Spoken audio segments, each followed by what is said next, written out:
दोस्तों, पौराणिक कथाओं के अनुसार मिथिला के राजा जनक और रानी सुनैना की पुत्री उर्मिला नागलक्ष्मी का अवतार थी। उनकी दो संतानें भी थी, अंगद और चंद्रकेतु। रामचंद्र, सीता और लक्ष्मण के वनवास जाते समय उर्मिला भी अपने पति के साथ जाना चाहती थी, लेकिन लक्ष्मण ने मना कर दिया। कहा कि वृद्ध माता पिता की देखभाल करना ही उनका कर्तव्य है। इस कारण से 14 साल उर्मिला को पति से अलग अकेले काटने पड़े। लेकिन उर्मिला ने इन 14 वर्षों तक क्या किया, अगर आप जानना चाहते हैं तो इस वीडियो में बने रहिए हमारे साथ अंत तक। दोस्तों, श्री रामायण को आज तक हमने अपने और इस समाज ने श्री राम के दृष्टिकोण से देखा। लक्ष्मण को देखा, देवी सीता को जाना, हनुमान की भक्ति भाव को जाना, रावण के ज्ञान को पहचाना, लेकिन कभी ये नहीं ध्यान दिया कि रामायण में अगर कोई सबसे अधिक उपेक्षित और अनदेखा पात्र था तो वो थी लक्ष्मण की पत्नी और जनक नंदिनी सीता की अनुजा उर्मिला।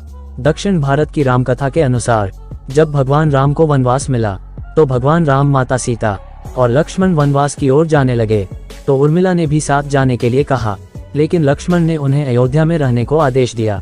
राजा जनक की असीम सुंदरी कन्या और महाराज दशरथ की पुत्रवधू देवी उर्मिला माता सीता की ही छोटी बहन थी। उनका विवाह भगवान राम के अनुज लक्ष्मण के साथ हुआ था। राम के वनवास जाने के समय उर्मिला भी एक पतिव्रता स्त्री की तरह अपने पति लक्ष्मण जी के साथ जाना चाहती थी, लेकिन दोस्तों लक्ष्मण जी ने उन्हें ले जाने से इनकार कर दिया। उर्मिला ने बहुत मिन्नतें की, वह अपने पति की सेवा करना चाहती थी, पति के हर दुख सुख की साथी बनना चाहती थी, पर लक्ष्मण जी ने कर्तव्य और धर्म की दुहाई देकर देवी उर्मिला को वन जाने से रोक दिया। लक्ष्मण के मुताबिक मैं अपने भ्राता राम और भाभी सीता की सेवा करने के लिए जा रहा हूँ। मैं नहीं चाहता कि सेवा में कोई भी कमी रह जाए। तो दोस्तों, आज के इस वीडियो में हम लोग जानने का प्रयास करेंगे कि राम और लक्ष्मण सीता जब तीनों वनवास गए थे तब उर्मिला ने 14 वर्ष तक क्या किया था। तो चलिए जानते हैं। पुरानी मान्यता के अनुसार शेषनाग के कई अवतारों का उल्लेख मिलता है, जिनमें राम के भाई लक्ष्मण और श्री कृष्ण के भाई बलराम मुख्य है। रामायण के अनुसार राजा दशरथ के तीसरे पुत्र थे लक्ष्मण। उनकी माता का नाम सुमित्रा था। लक्ष्मण जी के लिए राम ही, माता सीता, गुरु भाई सब कुछ थे और उनकी आज्ञा का पालन ही उनका मुख्य धर्म था। वह उनके साथ सदा छाया की तरह रहते थे।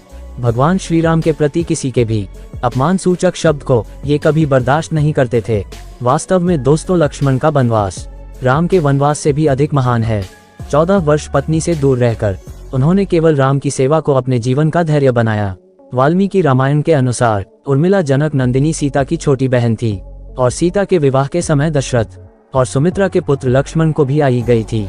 जब राम और सीता के साथ लक्ष्मण भी वनवास को जाने लगे तब उर्मिला ने भी उनके साथ जाने की जिद की, परंतु लक्ष्मण ने उर्मिला से कहकर मना कर दिया कि अयोध्या के राजा को माताओं को उनकी आवश्यकता है। उर्मिला के लिए बहुत ही कठिन समय था, ऐसे में जबकि वह नववधू थी और उसके जीवन की शुरुआत ही हुई थी। लक्ष्मण के वनवास जाने के बाद उर्मिला के पिता अयोध्या आए और उर्मिला को मायके चलने का अनुरोध करने लगे ताकि माँ और सखियों के सिंध और उर्मिला का पति वियोग का दुख कुछ कम हो सके। परंतु दोस्तों, उर्मिला ने अपने मायके मिथिला जाने से इनकार करते हुए कहा कि पति की आज्ञा अनुसार पति के परिजनों के साथ रहना है और दुख में उनका साथ छोड़ना उसके लिए अधर्म है। ये उर्मिला का खंड पतिव्रता धर्म था। दोस्तों, जब लक्ष्मण जा रहे थे तब इस विकट समय में भी उर्मिला आंसू न बहा सकी, क्योंकि उनके पति लक्ष्मण ने उनसे एक और वचन लिया था कि वह कभी भी आंसू न बहाएगी, क्योंकि अगर वो अपने दुख में डूबी रहेगी तो परिजनों का ख्याल नहीं रख पाएगी। लेकिन अब सवाल यह उठता है कि लक्ष्मण अपनी पत्नी उर्मिला से 14 वर्ष तक दूर रहते हैं, तो उर्मिला ने इस दौरान क्या किया। इस संबंध में मान्यता पर आधारित एक कथा पढ़ने को मिलती है कि इस कथा का वर्णन रामचरितमानस आदि में नहीं मिलता था। ये है दोस्तों, रावण के पुत्र मेघनाद को यह वरदान था कि जो व्यक्ति 14 वर्ष तक सोया न हो वही उसे हरा सकता है। हालांकि लक्ष्मण अपने भाई श्री राम और भाभी सीता की सुरक्षा और सेवा में लगे रहे, 14 वर्ष तक सोए नहीं। कथानुसार उनके बदले उर्मिला 14 वर्ष तक सोती रही। अब रावण के वध के बाद श्री राम, सीता और लक्ष्मण वापस अयोध्या लौट आए और वहां प्रभु श्री राम के राजतिलक की तैयारी होने लगी। उस समय लक्ष्मण जोर जोर से हंसने लगे और कहा कि सारी उम्र उन्होंने इसी घड़ी का इंतजार किया था कि मैं अब श्री राम का राजतिलक होते हुए देखूंगा। लेकिन अब उन्होंने निद्रा देवी को दिया गया वचन पूरा करना होगा, जो उन्होंने वनवास जाने से पहले दिया था। दरअसल दोस्तों, निद्रा देवी से उन्होंने ये कहा था कि वह 14 वर्ष उन्हें परेशान नहीं करेंगे और उनकी पत्नी उर्मिला उनके स्थान पर सोएंगे। निद्रा देवी ने उनकी यह बात एक शर्त पर मानी थी कि जैसे ही वह अयोध्या लौटेंगे तभी उर्मिला की नींद टूट जाएगी और उन्हें सोना होगा। लक्ष्मण इस बात पर हंस रहे थे कि अब उन्हें सोना होगा और अब राम का राज तिलक नहीं देख पाएंगे। उनके स्थान पर उर्मिला ने ये रस्म देखी थी। लक्ष्मण के उर्मिला से अंगद और चंद्रकेतु नाम के 2 पुत्र तथा सोमदा नाम की एक पुत्री उत्पन्न हुई। दोस्तों, अंगद ने अंगपुरी तथा चंद्रकेतु ने चंद्रकांतापुरी की स्थापना की थी। उर्मिला का पतिव्रता का बल एक अन्य कथा अनुसार लक्ष्मण की विजय का मुख्य कारण बन गया। दोस्तों, मेघनाद के वध के बाद उनका सर श्री राम जी के शिविर में रखा हुआ था। दोस्तों, जब उस सर को मेघनाद की पत्नी सुलोचना लेने आई, पति का शीश देखते ही सुलोचना का दिल अत्यधिक द्रवित हो गया। वो रोने लगी। रोते रोते उसके पास खड़े लक्ष्मण की ओर देखा और कहा, सुमित्रा नंदन, तुम भूल कर भी गर्व मत करना, मेघनाद का वध मैंने किया है। मेघनाद को धराशायी करने की शक्ति विश्व में किसी के पास नहीं थी। ये पतिव्रता नारी का भाग्य था।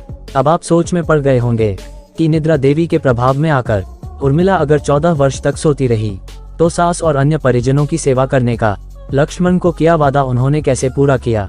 तो दोस्तों, उत्तर यह है कि सीता माता ने अपना एक वरदान उर्मिला को दिया था।